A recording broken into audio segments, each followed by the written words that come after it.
Donc bonjour à tous.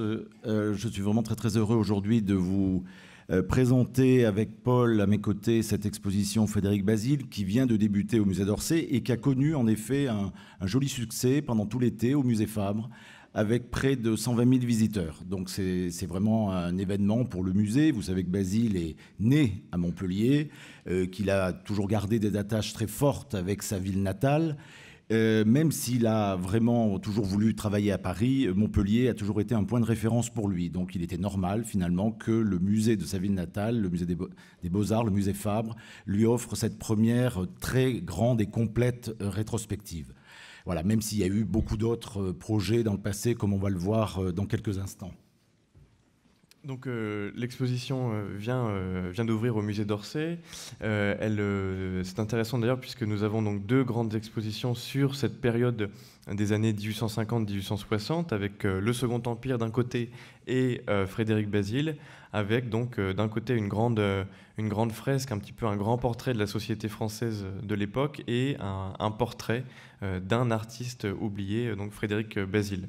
L'exposition donc part ensuite au musée de Washington et aura pour commissaire à la National Gallery of Art Kimberly Jones. Une image où ici vous avez le portrait de Bazille et puis une citation d'un ouvrage d'Henri Faucillon qui date du tout début du XXe siècle. Faucillon est peut-être un des premiers historiens de l'art à s'être intéressé à Bazille et en tout cas à lui avoir consacré une place importante dans sa grande histoire de l'art de la peinture du XIXe siècle. Et donc il a cette formule très belle en disant donc il appartient non comme un débutant doué mais comme un initiateur et comme un maître à l'histoire de cette renaissance de la peinture française qui rétablit l'accord entre l'homme, la nature et la lumière. Il porte dans son âme et dans son art, mêlé à son délicieux charme et à son audace de peintre, une sorte de qualité sévère, une fierté de jeunesse retenue qu'il tient peut-être de ses origines protestantes. Donc vous voyez, c'était il y a quasiment un siècle, Faucillon avait cette idée que Bazille n'était pas un simple artiste secondaire, pas un débutant, pas un amateur, mais un vrai maître, et que son art était porté en tout cas à un tempérament particulier, et c'est ce que nous allons essayer de vous montrer dans l'exposition et à travers cette conférence. Alors, effectivement, Bazille est véritablement une redécouverte de l'histoire de l'art, car après sa mort, très jeune, vous savez qu'il n'avait pas encore atteint 29 ans quand il est mort à la guerre de 1870, tous les tableaux ont été rapatriés à Montpellier et finalement, l'œuvre de Bazille aurait pu rester simplement dans le cercle familial et complètement disparaître de l'histoire de l'art. Si Madame Gaston Bazille n'avait pas décidé en 1898 d'offrir au musée Fabre deux toiles, la vue de village et le héron aux ailes déployées. Donc l'entrée dans le musée de la ville natale de l'artiste de ces deux chefs-d'œuvre a fait qu'un début de redécouverte était possible. Donc en 1900, il y a eu une présentation de deux toiles, l'œuvre offerte par Madame Bazille et la toilette à l'exposition centennale de l'art français à Paris. Ensuite, il y a bien sûr le don très important en 1905 de la Réunion de famille, qui est un des grands chefs-d'œuvre du musée d'Orsay et un des grands chefs-d'œuvre de l'exposition que vous avez peut-être déjà vu.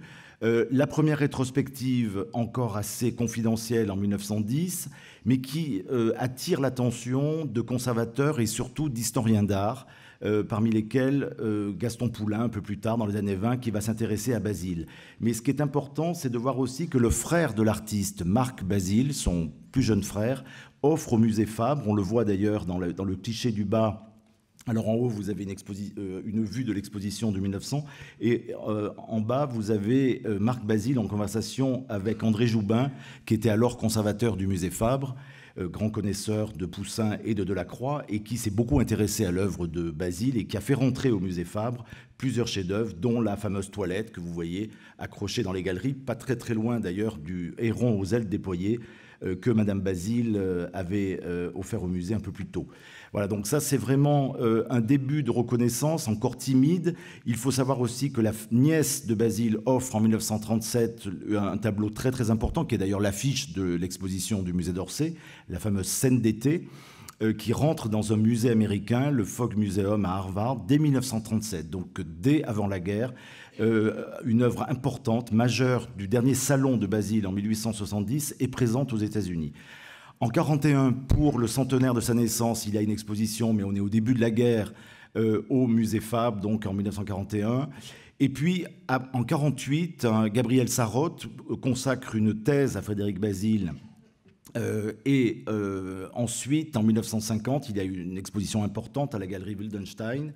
Et tout de suite après, vraiment, les travaux de François Dolt qui permettent d'établir le premier catalogue raisonné de l'artiste. Et ensuite, c'est vraiment une reconnaissance américaine. Ça, c'est tout à fait important pour Frédéric Basile. Sans doute qu'il y avait déjà ce tableau, La scène d'été, comme je vous l'ai dit, aux États-Unis, qui était présent dès 1937. Mais c'est Jean-Patrice Marandel, qui était alors conservateur de l'Art Institute à Chicago, qui organise cette exposition, déjà assez complète, en 1978.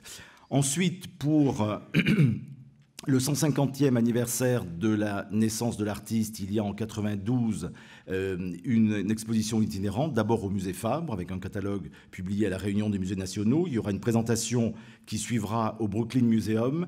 Et dans l'exposition qu'avaient organisée Gary Tintero et Henri Loiret en 1994, Basile est fortement représenté, avec près d'une douzaine d'œuvres, donc tous les grands chefs-d'œuvre de Basile, comme La Vue de Village, par exemple, ou Le Héron aux ailes déployées, ou La Toilette, sont présents dans cette exposition qui essaye de mieux cerner les origines de l'impressionnisme, donc cette décennie majeure de 59 à 69. Et puis, tout de suite après, il y a le livre de Valérie Bajou, en 94, et puis en 95, le premier catalogue raisonné dû à Didier Schulman, qui établit toute l'œuvre, tout le corpus de l'œuvre connue de Basile, et surtout qui publie la correspondance de Basile, car on a la chance d'avoir une très belle, très riche correspondance avec sa famille, puisque Basile était à Paris, donc il correspondait avec les siens restés dans le Midi, mais surtout une correspondance avec d'autres peintres, avec Monet en particulier, ou Renoir, ou Maître, son ami Edmond Maître. Et puis, en 99, donc une exposition autour des origines de l'impressionnisme aussi, mais cernée sur deux personnalités majeures, Monet et Basile, au High Museum de Atlanta. Et ça, c'est vraiment aussi une date importante. Mais cette exposition que vous allez découvrir marque vraiment une date importante, une reconnaissance internationale. Oui, un mot sur la réception donc critique de Frédéric Basile et son lien aussi avec les réceptions plus générales de l'impressionnisme. En fait, les grandes années un petit peu de redécouverte de Basile sont au tout début du XXe siècle, et ça arrive à un moment particulier qui est que donc, le Monet, Renoir, les grands maîtres de l'impressionnisme sont devenus des stars internationales, et donc mais ce sont désormais la vieille génération.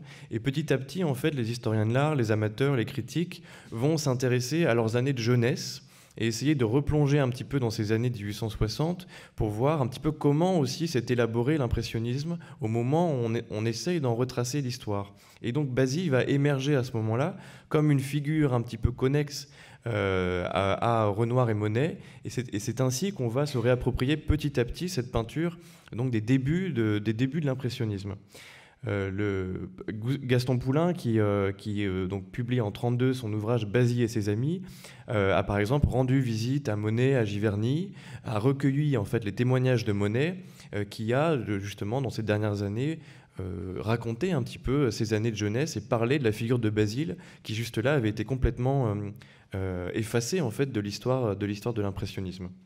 Et l'ouvrage de Gaston Poulain est très important également, puisque c'est la première fois qu'un auteur cite vraiment de façon très large la correspondance de Basile. Et cette correspondance de Basile, elle est intéressante non seulement pour connaître la personnalité de l'artiste, mais aussi pour connaître ses années de jeunesse de l'impressionnisme. C'est quasiment un des documents les plus importants que l'on ait aujourd'hui pour savoir ce que faisait Monet, ce que faisait Renoir, Fantin-Latour, Cézanne ou d'autres artistes dans ces années-là. Et donc, pour la première fois, on a enfin aussi des documents vraiment fiables pour les historiens de l'art, donc pour arriver à comprendre ces années de jeunesse. Ici, il y a pu y avoir cette exposition importante en 1978 à Chicago, c'est que finalement les neveux et petits-neveux de Frédéric Basile ont vendu à partir des années 1950-60 beaucoup d'œuvres aux États-Unis. Donc effectivement, sont rentrés dans les grandes collections américaines, à Minneapolis, à Chicago, à Cincinnati, beaucoup de tableaux qui d'ailleurs sont présents dans l'exposition actuellement au musée d'Orsay. Alors oui, cette exposition du musée Fabre a aussi pris naissance parce que le musée, depuis 2002, a pu acquérir les derniers tableaux présents sur le marché, quelques-uns des derniers tableaux présents donc, de Frédéric Bazille, avec des œuvres importantes qui d'ailleurs étaient présentes parfois dans d'autres expositions depuis une cinquantaine d'années, mais encore conservées en collection privée à ce moment-là. Et donc des tableaux, ces fleurs en particulier qui sont très importantes. L'ultime chef-d'œuvre de Frédéric Bazille, laissé inachevé en 1870, Ruth et Boz, que vous voyez ici en bas de l'écran. Donc tous ces tableaux ont fait l'objet de légères restaurations et ont pu donc venir enrichir les collections du musée Fabre d'abord, mais bien sûr la connaissance de Bazille et des origines de l'impressionnisme ensuite.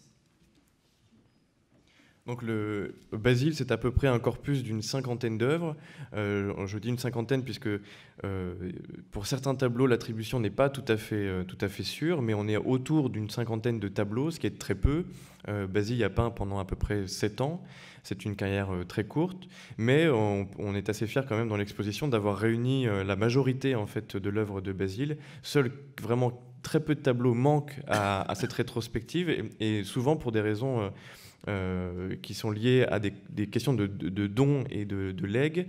Par exemple, les 2 tableaux que vous avez à gauche, le Petit Jardinier, qui est un tableau important de très grand format, qui est à Houston, ne peut pas voyager, ne peut pas quitter le musée de Houston pour des questions juridiques. Et c'était la même chose aussi pour la Mauresque, qui est à Pasadena, qui est une œuvre de la fin de la vie de Bazille, qui également ne peut pas sortir du musée de Pasadena. Et puis, quelques œuvres nous ont échappé. Nous n'avons pas réussi parfois à retrouver la localisation de quelques tableaux, et c'est le cas par exemple du Jeune pêcheur à la ligne, qui est une œuvre aussi de la fin de la carrière, et qui n'est donc pas dans l'exposition. Donc le parcours de l'exposition, vous voyez ici les espaces donc, du musée d'Orsay, du 5e étage. La scénographie de l'exposition a été réalisée par Loretta Gaitis, qui est aussi la scénographe de l'exposition à Montpellier. Donc les deux étapes de l'exposition en France ont la même scénographe, mais pas la même scénographie. Nous avons fait des choix un peu différents selon les espaces qui étaient les nôtres à Montpellier et à Paris, des choix de regroupement aussi, l'accrochage n'est pas tout à fait le même. Et donc pour 2 personnes qui ont vu les 2 expositions, il y a des choses à découvrir dans l'une et dans l'autre, et des œuvres parfois se révèlent différemment. Donc le parcours, voilà, on entre par cette salle qui est la première salle de l'exposition, qui place un petit peu le contexte aussi montpelliérain de Bazille. Ensuite, le rapport avec Monet et comment Monet emmène Bazille peindre en plein air. Les ateliers que Bazille a représentés tout au long de sa vie et les personnalités qui fréquentent l'atelier. Une première section de nature morte autour de cette question de la nature morte animalière et du trophée de chasse. Ce que l'on appelle le foyer, dans lequel on présente un certain nombre de documents et ici un peu de musique également. Et puis la grande galerie donc, de l'exposition, qui est cette fois-ci plutôt dédiée au sud et à Montpellier, avec une première section donc, sur Aigues-Mortes, les figures au soleil, avec la réunion de famille, la vue de village, le nu masculin, notamment en plein air, une deuxième section de nature morte, cette fois-ci dédiée aux natures mortes de fleurs, et enfin une section en forme d'épilogue avec les 2 derniers tableaux de Bazille et un cabinet de dessin avec quelques dessins. Et ici, vous avez les choix de couleurs qui ont été faits par Loretta Gaitis et nous-mêmes pour l'exposition à Paris, qui sont parfois... certaines couleurs, on verra d'ailleurs, on a des photos du montage, sont les mêmes à Montpellier, et parfois nous avons donc fait d'autres choix pour Paris.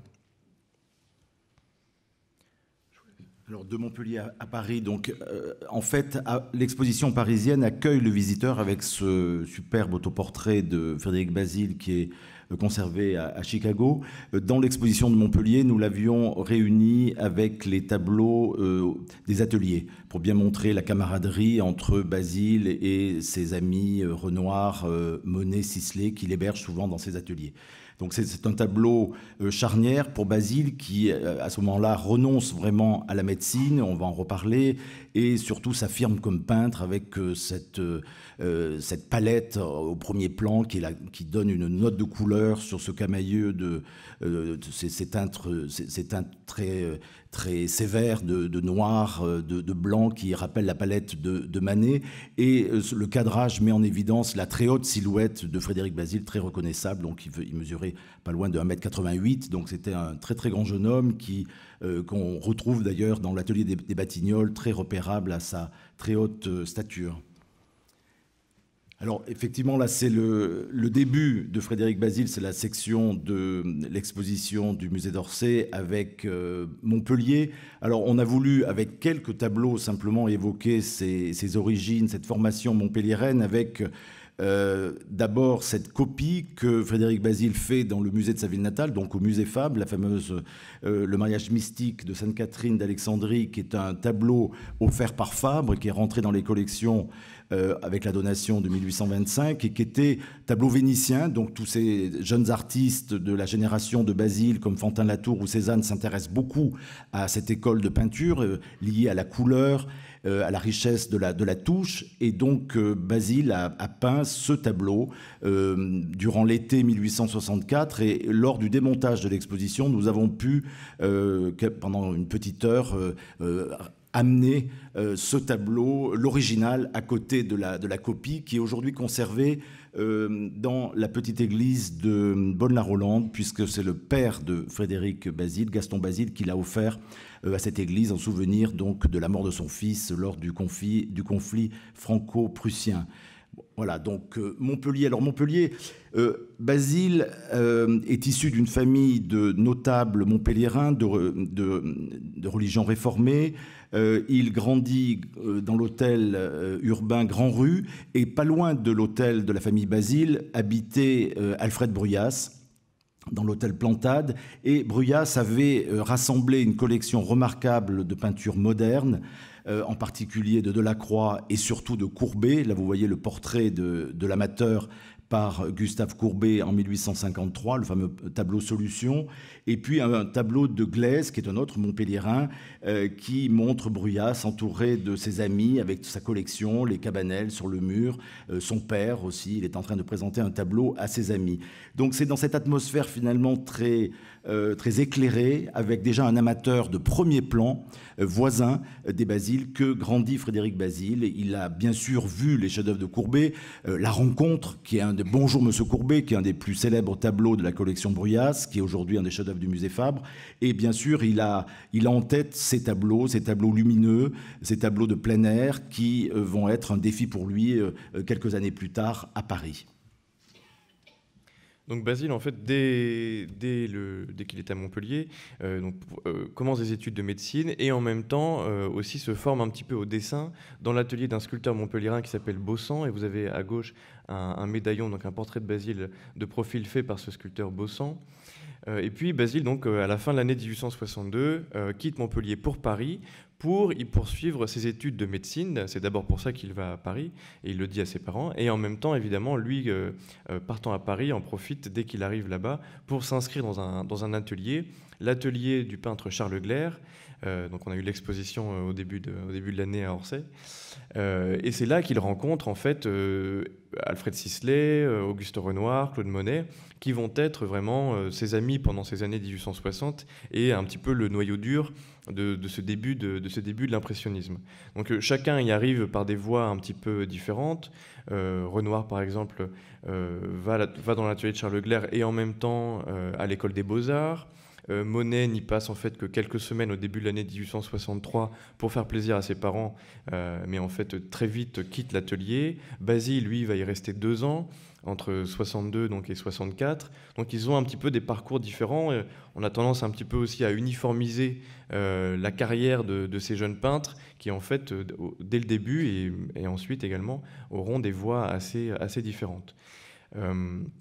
Donc vous avez également une académie d'hommes dessinée par Basile dans l'atelier de Glaire, où on voit que Basile se plie à l'exercice de l'académie, et dont il se souviendra un peu plus tard lorsqu'il peindra ses figures masculines en plein air.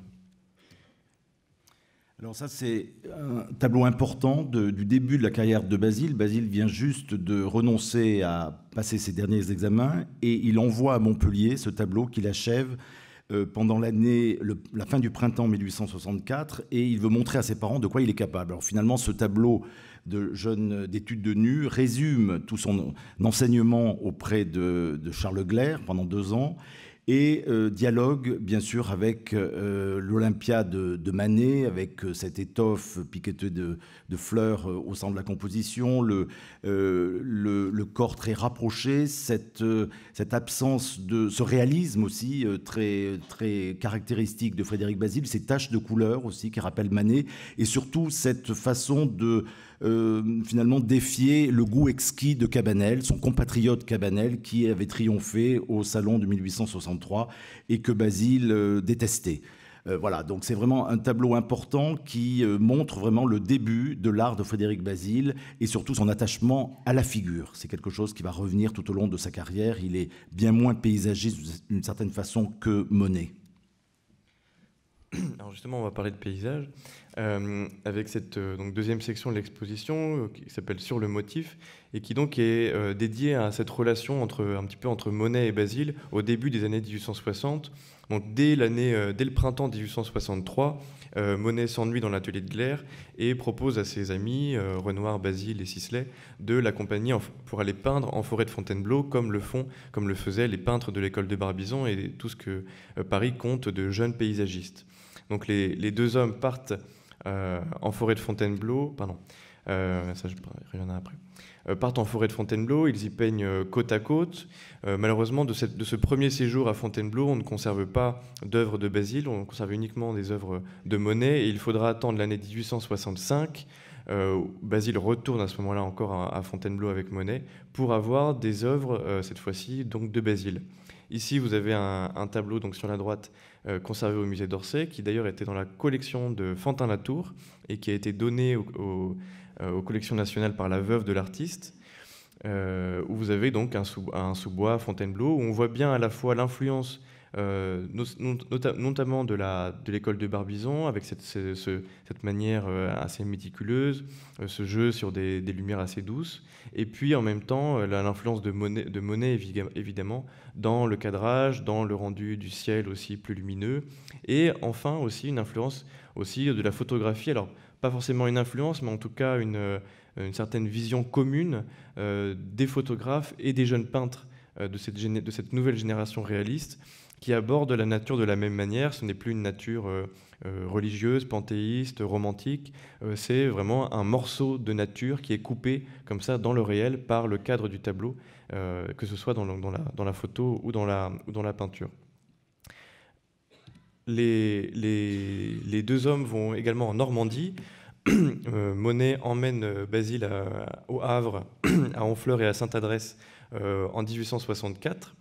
D'ailleurs, Basile découvre à ce moment-là la côte normande, découvre la Manche. Mais c'est pareil, en fait, on ne conserve pas de tableau de Basile de ce séjour.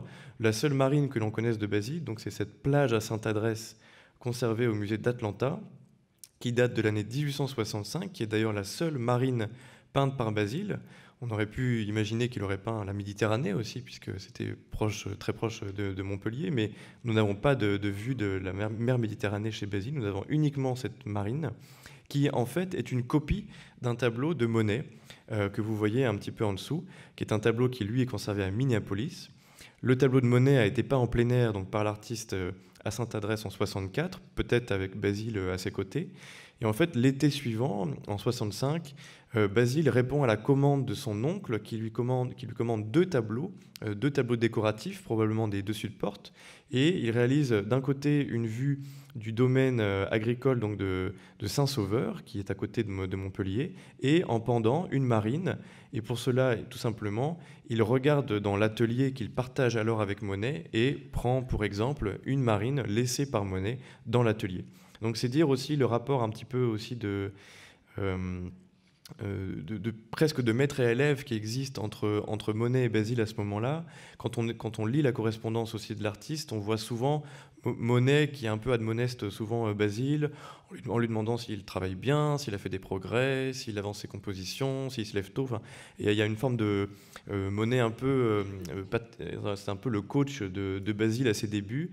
Et progressivement, après, justement, la deuxième partie de la carrière de Basile va être justement une sorte de distanciation, de prise de distance avec la figure de Monet.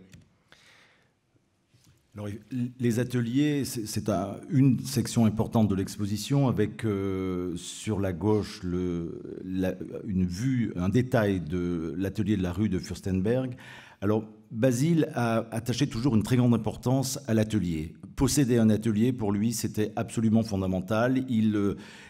Dans la correspondance, on suit vraiment, à travers les lettres, son désir de posséder un atelier. D'ailleurs, dans sa courte vie, dans sa courte carrière, il va occuper 6 ateliers parisiens.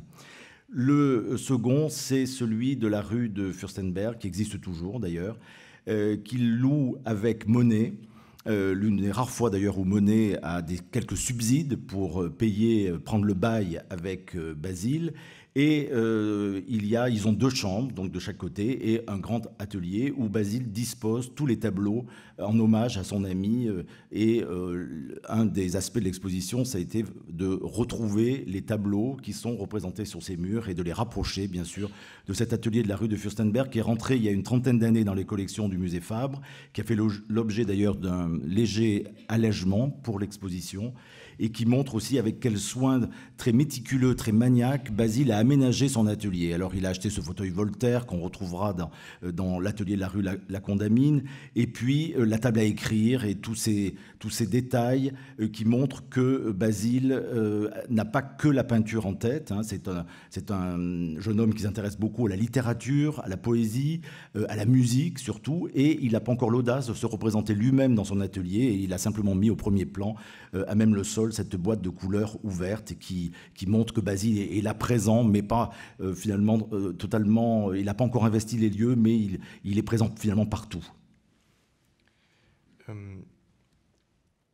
Donc ça, c'est un des grands paysages que Basile peint aux côtés de Monet en 1865 à Fontainebleau. C'est un été important puisque l'été 65, donc Monet le passe quasiment tout l'été à Fontainebleau, à Chailly, et c'est là qu'il prépare son très grand tableau, Le Déjeuner sur l'herbe, qui devait être ce grand manifeste de la peinture moderne, donc pour le prochain salon. Finalement, le tableau sera inachevé et Monet ne le présentera pas au salon, mais en tout cas, il insiste pendant l'été pour que Basile vienne poser pour ce tableau. Et donc à gauche, vous avez un tableau de Les Promeneurs, où vous avez Basile donc, qui pose aux côtés de la maîtresse de Monet, Camille Doncieux, et c'est un fragment en fait de ce qui sera ensuite le grand déjeuner sur l'herbe. Alors pendant cet été 65, de l'autre côté, voilà, Basile lui fait le portrait de Monet, Monet qui s'est blessé à la jambe en peignant, et vous avez ici un très beau tableau de petit format, mais vraiment très intéressant, très élégant, avec ce sens de l'intimité. Aussi, on voit l'attachement de Basile finalement à la description des objets, des textures, des matières, et finalement avec assez peu de moyens, avec assez peu de couleurs, arriver à donner l'idée d'une certaine richesse, avec notamment ici le motif du bois, les textiles, les taumettes, les différences de texture aussi, du métal, de la terre vernissée, les motifs sur le mur. Il y a comme ça à la fois une forme d'austérité dans la mise en page, dans la couleur, et une forme de richesse aussi, et de plaisir à peindre le réel en fait, les objets. Et puis aussi, c'est intéressant, c'est cette figure de Monet, donc, qui est comme ça au centre de cet écrin et qui vous regarde. Et on retrouvera ça souvent chez Basile, ce lien que Basile crée entre la figure qui est peinte et le spectateur, entre le peintre et le spectateur, cette connexion aussi entre la peinture et celui qui la regarde. Donc c'est un tableau qui a été restauré, donc vous voyez ici le avant-après qui est assez spectaculaire, où on voit qu'on a vraiment regagné la lumière qui était dans ce tableau et notamment la gamme très raffinée de tons de blanc, de crème, de gris, de brun. Et ici, on a fait un petit montage où vous avez en fait une partie des tableaux qui ont été restaurés pour cette exposition, avec des tableaux donc, du musée d'Orsay, la robe rose qui a été restaurée, donc l'ambulance improvisée, des tableaux de la National Gallery de Washington aussi qui a restauré ces tableaux, le portrait d'Édouard Blot, la jeune femme au pivoine, le paysage d'Aigues-Mortes, et puis donc Michel Hiller en parlait, les restaurations effectuées par le musée Fabre, l'atelier de la rue La Condamine, un tableau de Sisley aussi, la nature morte au héron, qui est vraiment devenu un très très beau tableau lors de cette restauration. Et puis un autre chef-d'œuvre, la vue de village, également restaurée. Et la vue d'Aigues-Mortes, Kimberly Jones nous a signalé qu'effectivement le tableau a bien été peint en plein air par Frédéric Bazille et on a retrouvé des grains de sable coagulés dans la couche picturale, donc qui montre bien que l'artiste avait installé son chevalet non loin des remparts, mais on va en reparler. Donc là, c'est les aménagements différents de nos sections. Et ici, la section donc, dédiée aux ateliers et aux figures à Paris, et puis à Montpellier, où vous voyez que l'autoportrait donc, faisait partie du dispositif, et également les natures mortes au héron, qui étaient également dans cet espace. Donc l'atelier de la rue de Furstenberg, loué par Basile et Monet, qui existe toujours aujourd'hui. Nous avons retrouvé ici un plan en fait, de l'appartement. Vous avez donc au centre le grand atelier qui fait face à une grande verrière dirigée donc vers le nord. Et puis de l'autre côté, vous avez la petite salle de bain et de chaque côté les deux chambres. Chambre de Monet, chambre de Frédéric ici. Et donc ce qui est intéressant, c'est que quand vous passez la tête par la fenêtre de la chambre de Frédéric, vous voyez en fait l'atelier de Delacroix, puisque nous sommes dans le même immeuble en fait que le musée Delacroix, qui est au premier étage. Et au dernier niveau, vous avez donc sous les toits l'atelier qu'occupaient Basile et Monet, et ils donnaient vraiment juste sur le jardin et l'atelier. Alors Delacroix est mort au moment où les deux artistes travaillent dans cet atelier, mais ils ont une sorte de vénération pour Delacroix, ce grand maître du romantisme et cette figure un peu libre aussi. Et donc on imagine le plaisir qu'ils avaient de pouvoir habiter et peindre à cet endroit. Donc ça, c'est l'atelier qui est occupé donc un peu plus tard par Basile rue Visconti, cette fois-ci avec Renoir. Également, on sait que Sisley y passe de temps en temps. Monet également. Monet qui est de plus en plus en Normandie, mais qui revient régulièrement à Paris et qui se sert un peu de l'atelier de Basile pour y déposer ses tableaux quand il en a besoin. Et vous avez ici d'autres tableaux donc, que l'on trouve dans le tableau, avec le Monet, la rue de la Bavole à Honfleur qui est au centre, la Macrosse de Basile, la jeune femme aux yeux baissés, et puis le bas du tableau de la petite italienne chanteuse des rues. Et ce qui est très beau dans cette œuvre-là, c'est encore la matière qui est très délicate, la composition originale, avec cette façon d'avoir mis comme ça sur le côté le profil d'un tableau, d'un cadre posé sur un chevalet, toujours la palette de l'artiste au premier plan, disposée là de manière un peu artificielle, mais toujours pour rappeler la présence de l'artiste dans le lieu. Et ce tableau donc de profil encadré, on imagine qu'il pourrait s'agir d'un tableau qui s'appelle la terrasse de Méric et qui aurait été refusé par le salon. D'ailleurs, vous voyez que généralement les tableaux qui sont encadrés, ce sont les tableaux qui devaient être exposés, qui devaient être présentés au salon, donc probablement un tableau qui vient d'être refusé et que Basile délibérément donc cache et place de profil. Là, c'est donc l'atelier de la rue La Condamine, où on voit changement de décor, donc un atelier beaucoup plus vaste. Basile aménage rue de La Condamine en fin 67, et dans un quartier très à la mode, le quartier des Batignolles, qui d'ailleurs est le quartier des artistes, des écrivains, des critiques, des peintres. Et là, on voit Basile en maître confirmé. Donc là, il présente probablement à Manet et à Struck son tableau qui a été reçu au salon, donc la vue de village. Et c'est Manet lui-même, en signe d'amitié, qui a tenu à représenter la très haute silhouette de Basile, donc près de son tableau. Et on voit disposés sur les murs des tableaux de Basile lui-même, donc le pêcheur à l'épervier par exemple, on voit aussi la tireuse de cartes, et on voit surtout au-dessus du canapé la toilette qui n'est pas encore, qui est en cours d'exécution, et Basile dans le tableau final, on va le voir après, rajoutera une figure sur la droite. Et donc ses amis, Renoir sur l'escalier, son ami Edmond Maître, que Basile rencontre au printemps 1865, qui sera la grande amitié après Monet de Frédéric Basile. Il était d'origine bordelaise et il était monté en 1859 à Paris pour faire ses études de droit. Et finalement, il va accepter un modeste travail de fonctionnaire à la préfecture de la Seine et va surtout consacrer son temps à la musique, à la littérature, aux arts. Et ce dandy va vraiment être très proche de Frédéric Basile. Ils vont jouer du piano à quatre mains tous les deux et ils communient tous les deux dans un même culte pour la musique. Et pour la musique allemande, Schumann, Wagner, qui était encore décrié à l'époque, et surtout Berlioz. Berlioz qui sera vraiment leur dieu. Et donc Basile a été aussi, là on voit effectivement le librettiste Édouard Blot, avec lequel Basile va écrire une pièce de théâtre, Le Fils de Don César. Donc ça montre un petit peu toutes les facettes de la personnalité de Frédéric Basile, qui est loin d'être uniquement peintre, mais qui a beaucoup d'autres dons, d'autres talents.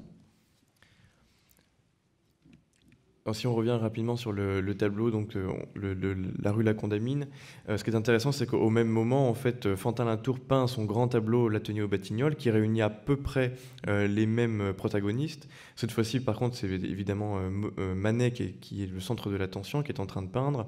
Et vous avez le critique Zacharias Struck, Zola, Renoir, Monet, Edmond Maître aussi qui est ici, et puis le grand Basile justement.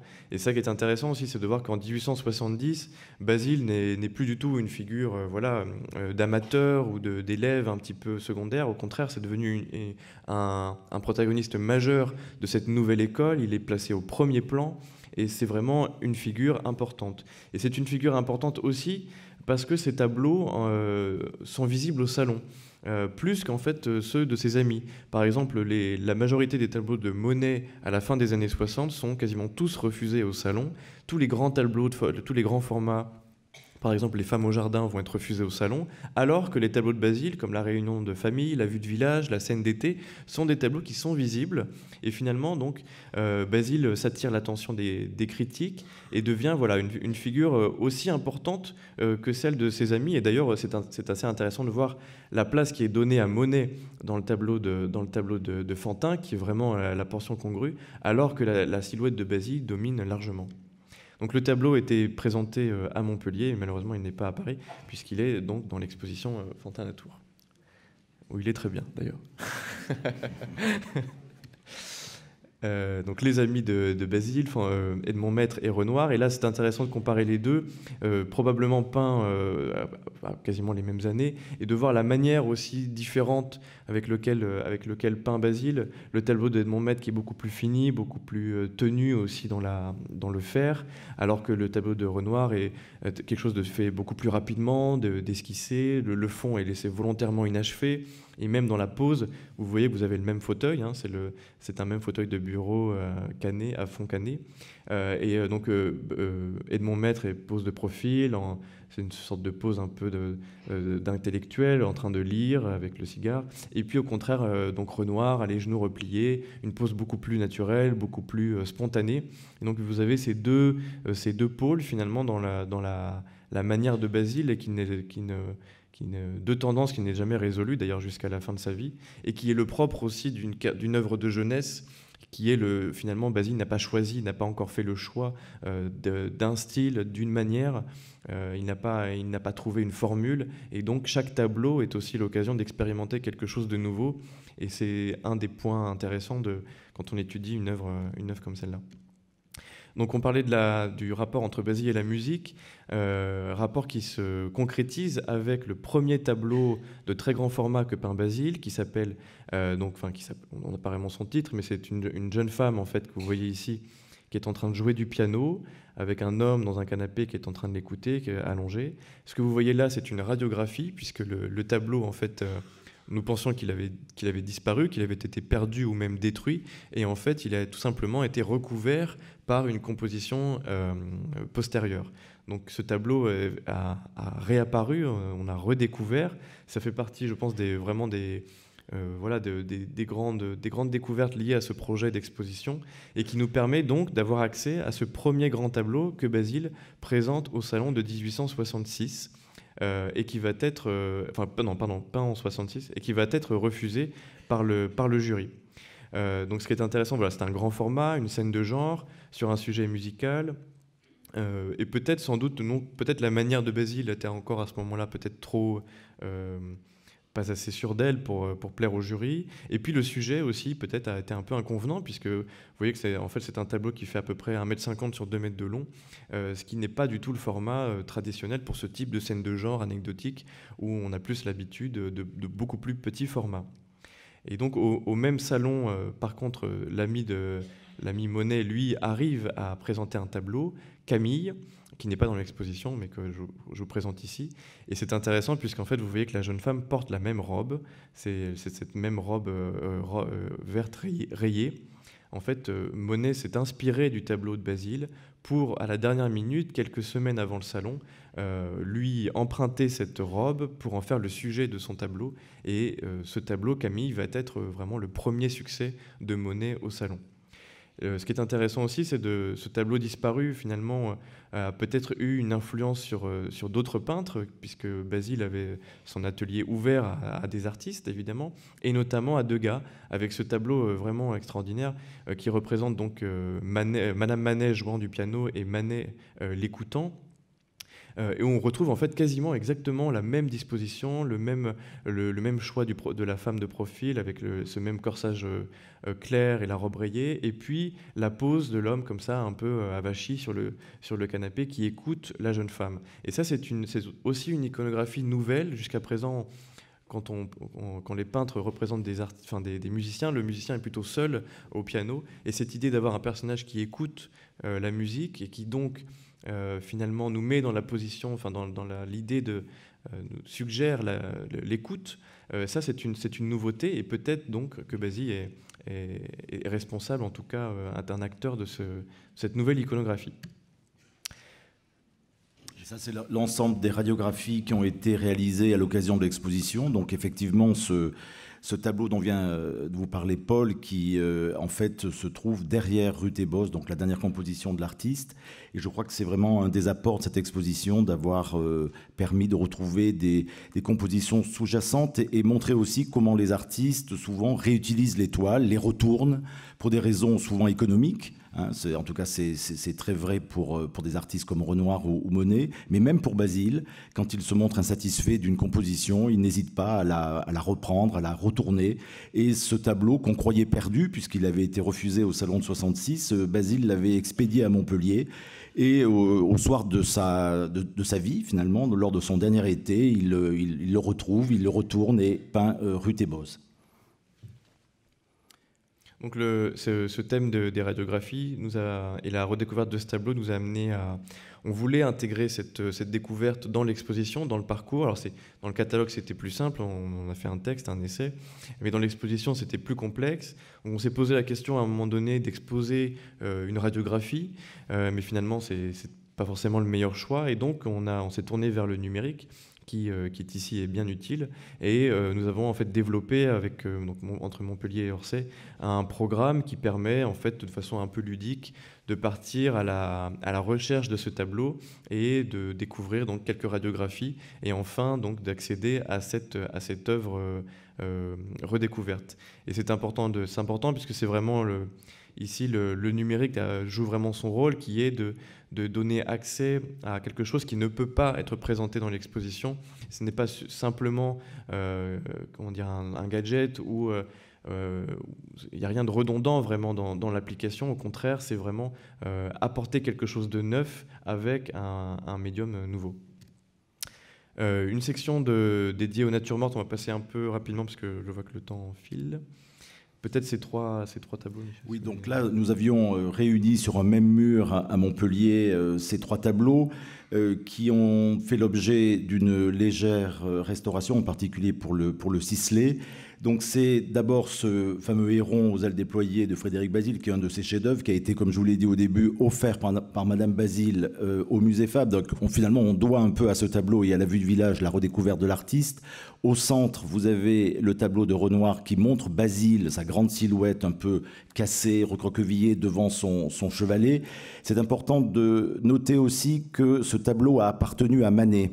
Et on dit souvent que Frédéric Bazille, finalement, n'a jamais connu l'impressionnisme, n'a jamais figuré dans une exposition impressionniste, mais en 1876, lors de la seconde exposition impressionniste, Gaston Bazille, le père de l'artiste, donc qui visitera à ce moment-là, il était souvent à Paris puisqu'il était sénateur de l'Hérault, et il visite cette exposition et se tombe évidemment en arrêt devant ce tableau qui représente son fils qui était mort quelques années plus tôt, et se renseigne pour savoir qui était le propriétaire, et finalement il échangera ce tableau avec Manet contre les femmes au jardin de Monet que possédait la famille Bazille. Voilà, donc c'est un tableau très émouvant. Et là, un ensemble de nature morte avec le tableau à droite de Detroit, qui est le premier tableau présenté au salon par Frédéric Bazille. Frédéric Bazille sera accepté donc au salon, à tous les salons jusqu'à sa mort, sauf celui de 1867. Donc là, c'est un tableau qui est tout à fait dans la tradition réaliste de Courbet, de Bonvin, de Manet, bien sûr, et puis les petits harengs que le musée Fabre a pu acquérir il y a quelques années. Alors Aigues-Mortes, c'est un moment important pour Frédéric Bazille. C'est une année d'abord un peu calamiteuse pour lui, puisqu'il a été refusé au salon de 67, et à la fin du mois de mai, il est très pressé de quitter Paris. Il est sans doute déçu par la sévérité du jury, et il ne rêve que d'une chose, c'est de s'enfoncer dans le sud, dans sa terre natale, donc en Petite Camargue. Et il se rend sur ce site qui était encore très peu représenté par les peintres à l'époque. Ce crayon en main, avec son carnet, il fait le tour des remparts, il dessine le profil très caractéristique de la petite cité médiévale, avec la tour de Constance qui avait servi de prison sous Louis XIV et qui était un haut lieu du souvenir protestant. Donc c'est sans doute un lieu aussi qu'il avait attiré pour cette raison. Le lieu était insalubre et Bazille craignait les fièvres. En tout cas, son père l'avait déconseillé de s'y rendre. Et là, il a quand même le temps. Il a le temps fin mai 1867. Il est installé dans le petit hôtel Saint-Louis à Aigues-Mortes. Le temps est incertain, mais finalement, il arrive à réaliser 3 tableaux, dont cette vue très, très proche de la facture de Manet, donc les remparts au couchant, qui est aujourd'hui conservé à Washington. Le tableau, je ne sais pas si... Voilà, la porte de la Reine, qui est au contraire un cadrage très rapproché sur les remparts. Et là, il a bien restitué cette poésie typique du Languedoc, avec ce gardien en conversation avec un homme et cette femme assise à même le sol qui surveille ses enfants. Et puis le tableau du musée Fabre, plus petit de format, mais qui donne un sentiment de l'espace tout à fait caractéristique, avec ce paysage de Sansuire qui est typique de la Petite Camargue. Les vendanges réalisées pendant l'été, un projet réalisé pendant l'été 1868, c'est un des plus beaux tableaux de paysage, une étude d'une sûreté de touche tout à fait exceptionnelle, avec deux études réunies dans un même cadre, ces études ont été offertes par la famille au musée Fabre. Bazille ambitionnait de faire un grand tableau. Il en avait vu au salon à Paris, sans doute, les tableaux de Daubigny, les grandes scènes de vendange. C'était vraiment quelque chose qu'il connaissait très bien, puisque son père était à la fois agronome et viticulteur. Et dans les fermes, la ferme de Saint-Sauveur ou la propriété de Méry, qu'il a pu bien sûr observer chaque rentrée, chaque septembre, ces scènes typiques du Languedoc. Et on voit qu'il a crayonné les vendangeurs au premier plan. Et il ambitionnait donc de faire une grande composition avec des figures. Il n'a eu le temps donc de faire que ces 2 magistrales esquisses que vous avez dans la partie basse de l'écran.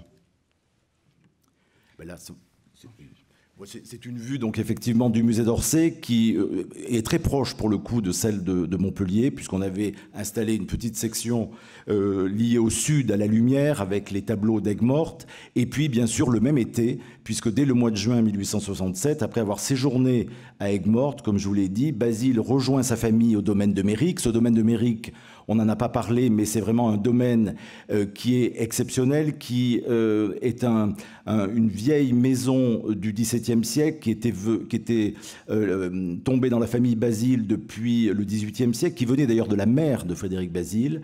C'est un domaine qui a été légué à la ville de Montpellier en 1891, donc qui existe toujours. Vous voyez ici la façade sud qu'on retrouve dans le tableau du musée de Genève, qui a été refusé au salon de 1867, tableau qui a un peu souffert et qui a été sans doute endommagé dans le passé et repeint en particulier pour les figures de la partie droite.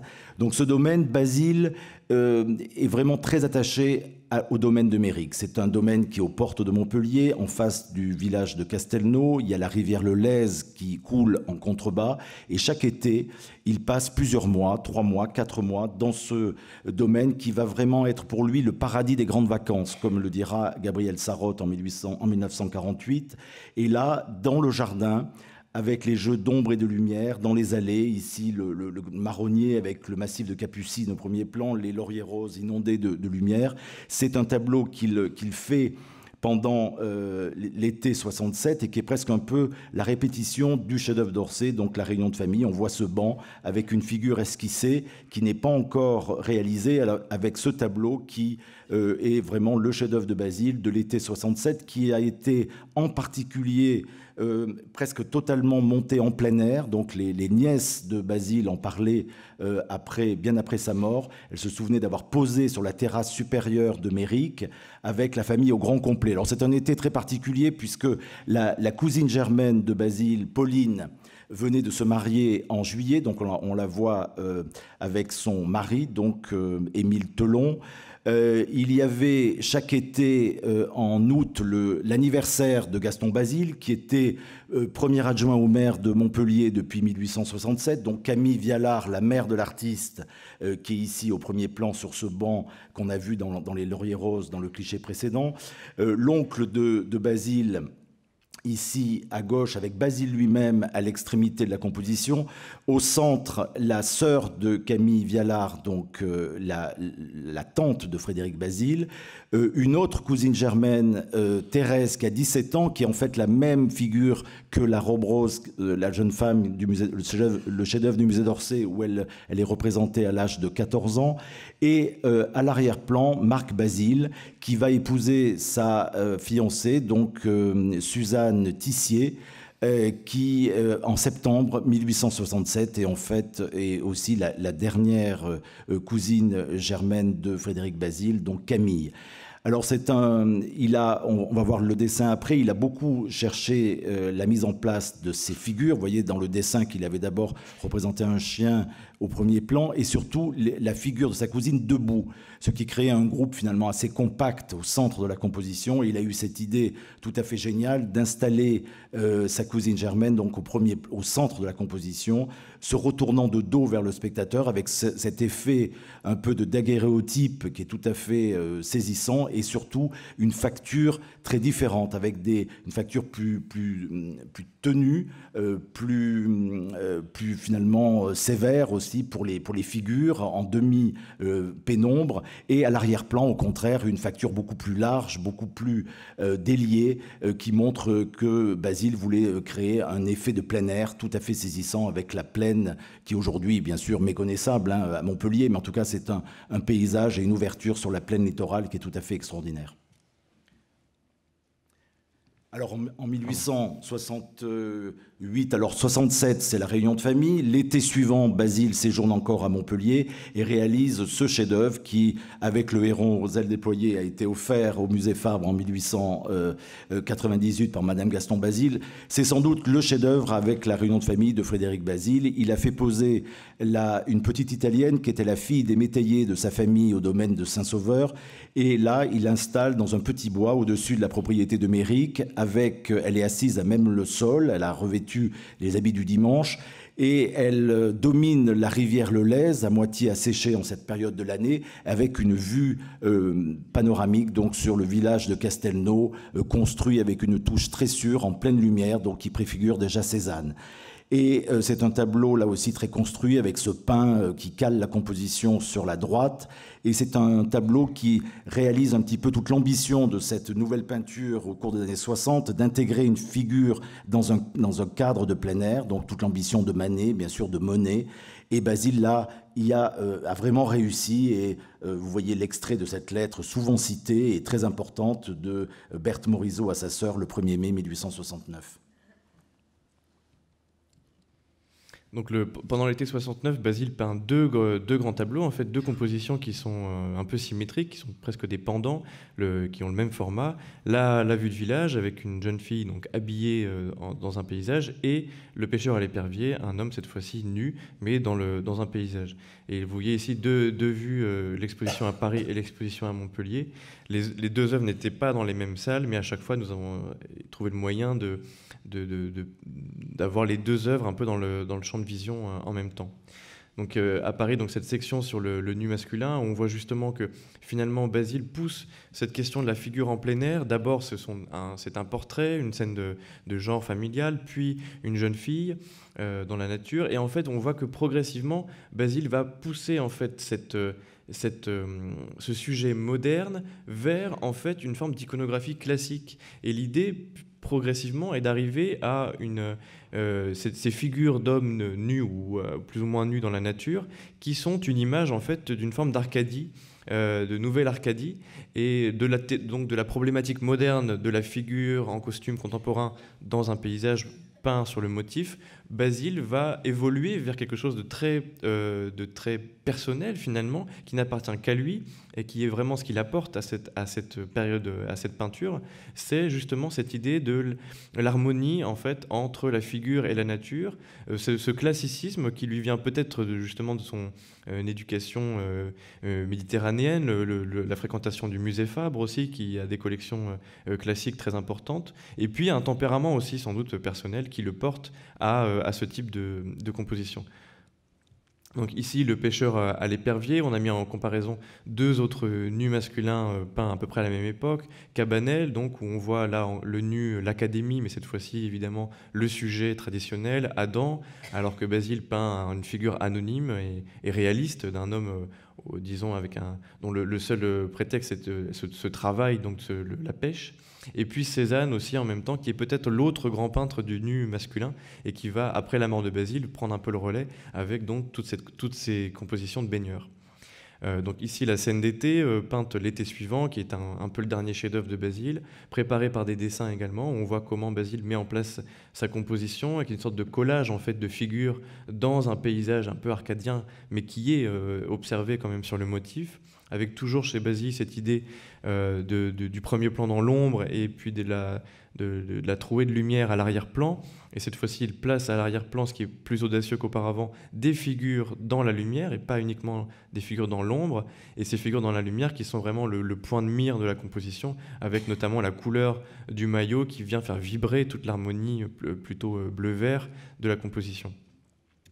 Il faut se rappeler que pendant que Basile donc peint ce tableau de la scène d'été, vous avez Monet et Renoir qui, eux, sont à Bougival, à la Grenouillère, un établissement de bain au bord de la Seine, et peignent en fait le même sujet, c'est-à-dire des baigneurs, une baignade moderne, mais on voit justement tout ce qui sépare en fait ces artistes. Finalement, Monet et Renoir d'ailleurs ne feront que des études pour un grand tableau qui ne verra jamais le jour, et au contraire Basile, lui, ne peint pas d'études mais peint directement sur un grand format qui lui sera exposé au salon. Et donc un tableau de Cézanne qui montre aussi un petit peu la fortune du tableau de Basile qui sera présenté en 70. On voit aussi ici comment Basile peut-être réutilise ou en tout cas s'inspire de certaines figures de la peinture classique. Ici, un tableau de Laurent de Laïr qui était au musée Fabre du temps de Basile. Et on voit comment la figure d'un pâtre, du berger, est repris dans le tableau de Basile. Le tableau donc est présenté en 70 et caricaturé. C'est un peu le début d'une certaine gloire pour Basile. avec ses caricatures. Le pendant de la scène d'été qui est la toilette, peinte pendant l'hiver 1869-70, dont on voyait la version inachevée dans la Condamine. Et on voit ici, donc, au contraire, plutôt l'hommage aux femmes d'Alger de Delacroix, l'hommage à l'Olympia de Manet également, et puis comment aussi Basile, finalement, est un peu tributaire aussi des stéréotypes de son temps, avec l'extérieur et l'activité pour le groupe d'hommes, et au contraire, le féminin, c'est l'univers domestique, la toilette, la richesse des accessoires, etc. Donc on a aussi cette sorte d'affrontement aussi un peu de genre avec ces deux tableaux où finalement les deux sexes ne sont jamais ne se croisent jamais. Je passe rapidement sur la section des fleurs parce qu'on n'a plus de temps. Peut-être terminer sur la dernière section. Oui, alors la dernière section, qui est d'ailleurs la même qu'à Montpellier, montre ce grand tableau de Minneapolis, qui est un tableau que met en chantier Basile quand il rejoint Montpellier à la fin du printemps 1870. La France va rentrer en guerre et lui est seul, curieusement, cette année-là, il se retrouve seul dans la propriété. Son frère, sa belle-sœur, ses parents ne sont pas là. Et il est très seul, il a du temps pour lire, pour travailler, et il pousse ce grand tableau. Il arrive d'ailleurs à mener à son terme ce grand tableau de Minneapolis comme un immense coraux avec de très très grands formats, avec ce ciel resplendissant qui montre aussi la dette envers les paysagistes méridionaux, comme Guigou, par exemple. Et c'est un paysage des Bordulaises, donc c'est tout à fait typique de cette campagne montpelliéraine aux portes du domaine de Méric. Il n'y a plus de figures, vous voyez que les baigneurs prédominaient dans la composition du Fogg Museum. Là, au contraire, il n'y a que les arbres, ces rythmes et ce ciel resplendissant. Et au même moment, Basile met en chantier un autre tableau, très curieux, qu'il va laisser inachevé, Ruth et Bose, qui est rentré dans les collections du musée Fabre il y a une dizaine d'années. Et d'ailleurs, sous la composition, comme je vous l'ai dit, on a retrouvé une jeune femme qui joue du piano et un jeune homme l'écoute. Et c'est un tableau qui s'inspire du poème de Victor Hugo, Bose endormi, qui avait paru en 1859 dans La Légende des siècles. Et Basile n'a pas le temps, donc bien sûr, vous le voyez, de pousser à son terme le paysage. On reconnaît le grand cèdre bleu de Méric. Et curieusement, Basile, qui nous avait habitués à de grandes scènes pleines, remplies de lumière, remplies de soleil, c'est cette atmosphère un peu arcadique de ces tableaux de la fin, au contraire, là, se tourne vers un tableau nocturne avec un sujet littéraire, poétique. D'ailleurs, il suit de très très près les vers de Victor Hugo. Quand on lit le poème Bose endormi, on voit que Basile vraiment était imprégné de la poésie de Hugo, qu'il admirait beaucoup. Et deux figures qui ne semblent pas correspondre entre elles. Il a beaucoup multiplié les études, en particulier pour la figure de Ruth.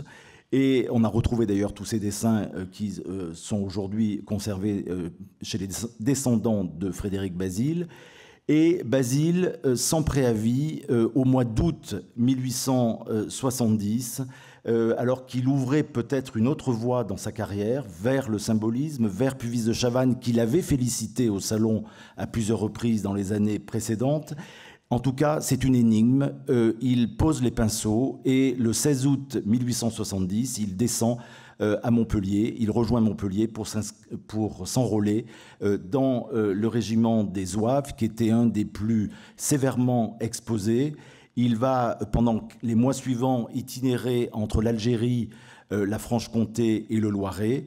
Et finalement, la veille des combats, il est nommé sergent-major et il dit le 27 novembre à un capitaine avec lequel il s'était lié d'amitié: pour moi, je suis bien sûr de ne pas être tué, j'ai trop de choses à faire dans la vie. Et le lendemain, donc, il est tué de 2 balles dans le ventre à Bonne-la-Rolande. Donc son père va traverser la France en guerre pour récupérer le corps de Frédéric, qui sera rapatrié à Montpellier. Alors c'est un peu une énigme, qui restera d'ailleurs une énigme, cette mort prématurée de Frédéric Basile. On a retrouvé une lettre très intéressante de la correspondance de Scholderer à Fontaine-Latour, Et Scholderer écrit à Fantin-Latour, alors peut-être que c'est une voie, une piste. Votre grand tableau m'a plu encore plus qu'autrefois. Cela me rappelle le sort du pauvre Basile, et je me souviens de son sentiment désespéré quant au succès de ses tableaux. C'est bien en rapport avec sa mort encore. Je voudrais bien avoir une petite esquisse de lui comme souvenir. Donc ça montre que Basile a beaucoup lutté pendant les années qui ont précédé sa mort, qu'il a été très affecté par souvent l'insuccès de ces tableaux ou les critiques très, très féroces de la part du jury. Et donc c'était quand même quelqu'un qui était très sensible. Il a été, on le sait, en 1869, il était très mélancolique à Montpellier. Il a peint que la scène d'été. Et donc, peut-être qu'il était un peu en panne d'inspiration, qu'il avait l'impression qu'il avait fait un petit peu le tour. En tout cas, cette mort restera inexpliquée. Mais on a quand même tenu, effectivement, à lui rendre cet hommage. Et je crois que pour la première fois, dans cette exposition du musée Fabre, du musée d'Orsay et de la National Gallery de Washington, on prend conscience vraiment de la place, et la toute première place de l'œuvre de Frédéric Basile au sein de la nouvelle peinture de Manet et aux origines de la modernité.